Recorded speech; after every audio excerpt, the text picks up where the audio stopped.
Assalamualaikum sahabat diari Sobat 7. Kembali lagi di channel kami. Yuk yang penasaran tentang kelanjutan Ustadz Azmi dan Ning Zahra kita simak bersama-sama. Bab 22. Zayan. Jadi kamu menerima pinanganku karena Zayan sudah menikah dan kalian tidak mungkin bersatu. Suara Azmi makin berat, bersama dengan tatapannya yang nanar, wajahnya memerah padam. Zahra tidak bisa menjawab, tangisannya makin lemah, nafasnya sesak. Nggak begitu mas, jadi andai Zayan tidak menikah, kamu pasti memilih Zayan kan? Zahra hanya terisak, sial, bahkan saat ini pun kamu lebih memilih Zayan kan? Suara Azmi lirih. Dasar bodoh, memang aku bodoh, kenapa aku harus mencintaimu Zahra? Senyum kecut terpampang di wajah Azmi. Heh, nafas Zahra memberat, badannya jatuh, sesaknya kumat. Zahra, Azmi terkesiap, memilih menyampingkan egonya. Azmi segera menggendong tubuh lemah Zahra di atas ranjang. Azmi meninggikan bantal Zahra. Zahra menunjuk tasnya dengan nafas tersengal. Azmi paham. Mengambil tas Zahra dan menumpahkan semua isinya. Ketemu, Ventolin kecil diambilnya dan dipasangkan pada mulut Zahra. Pelan-pelan napas Zahra terkumpul. Zahra, jangan begini, jangan pingsan, nafas Zahra. Suara Azmi kalut memenuhi kamar. Mas, Zahra masih tersengal. Iya sayang. Suara Azmi melembut, maaf. Hanya kata itu yang keluar dari bibir mungil Zahra. Azmi menyibakkan rambut Zahra yang basah karena tangis, memindainya di belakang telinga. Iya, sudah, jangan dipikirkan.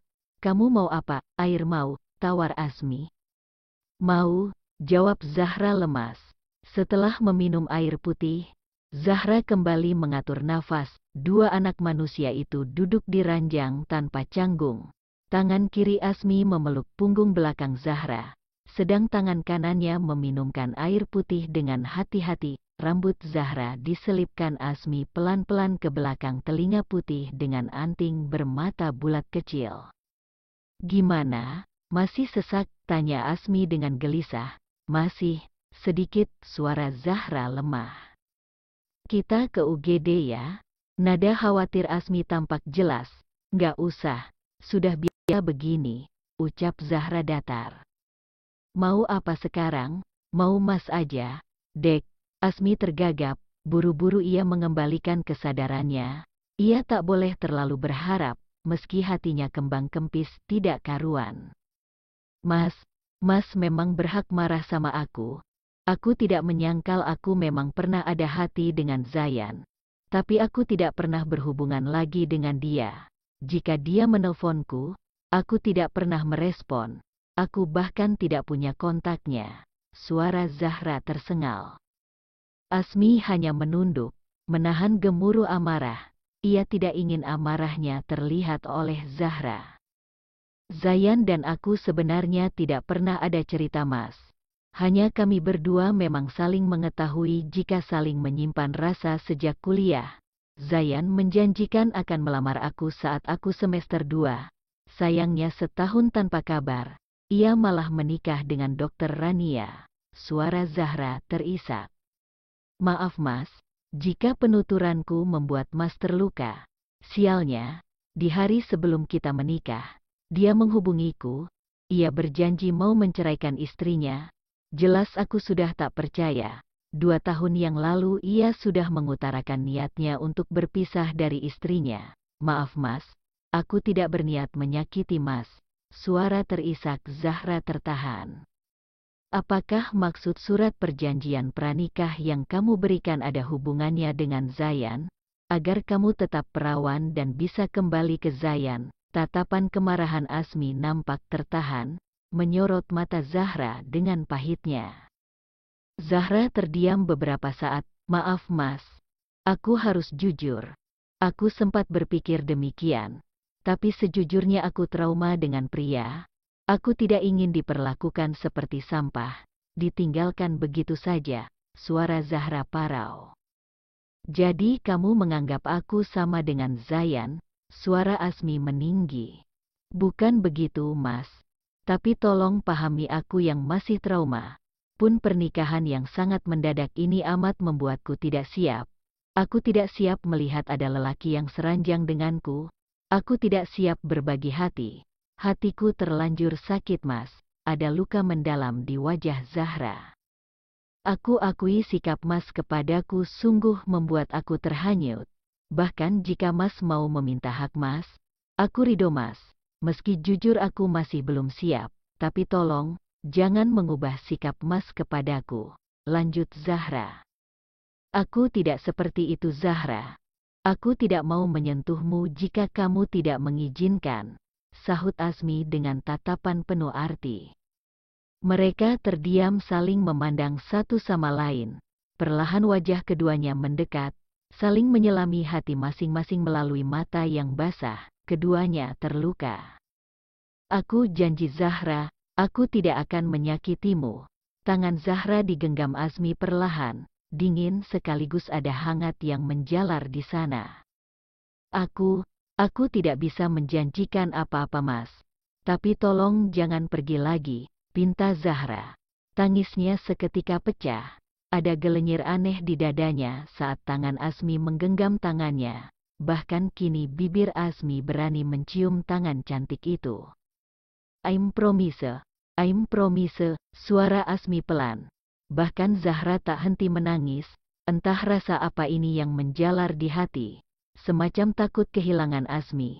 Takut Asmi pergi lagi, kepala keduanya mendekat, tangan Asmi mengelus rambut Zahra yang tergerai.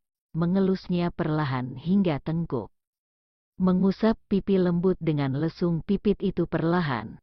Entah keberanian dari mana. Asmi mendekat menuju bibir ranum merah muda itu. Diusapnya bibir kecil itu. Tidak ada penolakan dari gadis cantik itu. Tak ayal. Keinginannya untuk lebih berani mendorongnya mendekatkan wajahnya. Ingin mencicipi manisnya kuncup bunga itu. Perlahan, basah, dan manis. Apakah rasa ini rasa atau wangi? Entah, sulit dibedakan.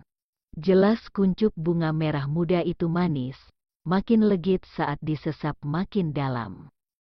Bertaut, dalam rasa bersalah dan getaran baru, entah apa itu, tak lepas tangan Asmi dari tengkuk Zahra, agar pagutannya tak terlepas, tidak ada penolakan dari gadis itu, kini ia makin pasrah. Membiarkan dirinya jatuh dalam perasaan nyaman dalam pelukan hangat suaminya. Zahra yang dilanda kebimbangan, merasa aneh dengan dirinya sendiri. Hatinya menolak, di satu sisi raganya pasrah. Bahkan ia menikmati tiap getaran. Dadanya bergemuruh, berdetak tidak tentu. Keduanya mengatur napas saling memandang, memastikan tidak ada yang menolak di antara keduanya. Sekali lagi Asmi memeluk gadis cantik itu, dengan pelukan hangat, mengembus ujung kepalanya.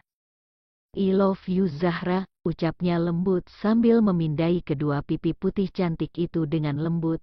Makin lama Asmi makin menginginkan lebih, makin berani ia menautkan kembali dua kuncup merah jambu. Menyesap manis madu dalam-dalam, seolah takkan puas. Makin lama makin besar gairah yang membakar di dadanya. Entah mengapa ruangan kamar itu menjadi panas. Tangan Asmi ingin beringsut, ingin bergerilya semakin jauh, tapi tertahan dan malah meremas rambutnya sendiri dengan kasar. Segera Asmi melepaskan tautannya, menyadari ia menginginkan hal lebih, ia beranjak dari ranjang. Maaf Zahra, aku menginginkan lebih dari ini, aku harus berhenti, ucap Asmi tersengal. Nafas Zahra tersengal, seolah kehabisan oksigen, wajah putihnya memerah padam. Entah mengapa ia kecewa saat Asmi tidak melanjutkan kemesraan di antara keduanya. Ini adalah pengalaman pertama bagi keduanya. Jelas rasa baru ini benar-benar membakar keduanya dengan cepat. Aku pasti tidak waras, batin Zahra sambil mengatur napas. Buru-buru ia membalikkan badan mengalihkan fokus, berhambur menuju balkon kamar yang dingin. Sabar Asmi, Sabar, rutuk Asmi dalam hati. Asmi merasa badannya amat panas. Ia menyambar segelas cangkir yang ada di nakas untuk menetralkan pikiran dan raganya. Setelah seteguk air itu diminum, ia baru sadar jika itu adalah tehnya tadi. Sial, buru-buru ia menyemburkan tehnya dengan kasar. Terlanjur ia menenggak sedikit tehnya tadi. Kaosnya pun menjadi basah karena semburannya tadi. Mas kenapa? Tanya Zahra. Enggak, keselak aja, bohong Asmi. Pelan-pelan dong mas, ujar Zahra sambil menepuk-nepuk punggung Asmi. Ia menyodorkan botol air mineral dan segera diminum Asmi. Sial, piye iki, gumam Asmi dalam hati. Ia hanya bisa berharap efek obat tadi tidak merasuk karena hanya sedikit teh yang ia minum. Asmi segera masuk ke kamar mandi dan bergegas menyiram tubuhnya dengan air dingin, berharap air dingin membuat efek obat tadi mereda. 10 menit kemudian, Asmi keluar kamar mandi dengan berbebat handuk selutut dan kaos basah. Zahra sudah menyiapkan kopi untuknya. Kopinya mas, wah, teriak Zahra. Tangannya gemetar sambil menutup mata, membuat cangkir kopinya hampir terjatuh.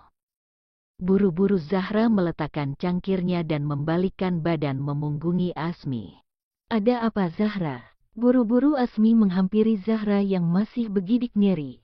Mas Asmi kok gitu? Tanya Zahra sambil terpejam. Apa? Ada apa? Tanya Asmi penasaran. Handuk Mas Asmi, hi. Zahra begidik nyeri sambil berlari. Seketika Asmi menunduk. Sial, efek obat perangsang langsung muncul. Sesuatu yang aneh memberi efek dan terlihat di handuknya. Pantas saja Zahra langsung ketakutan. Bodoh, bodoh. Tak henti ia merutuki kebodohannya. Bersambung, silahkan yang belum subscribe boleh subscribe terlebih dahulu di kolom bawah. Dan yang baru gabung boleh tonton video sebelumnya supaya tidak tertinggal ceritanya. Terima kasih.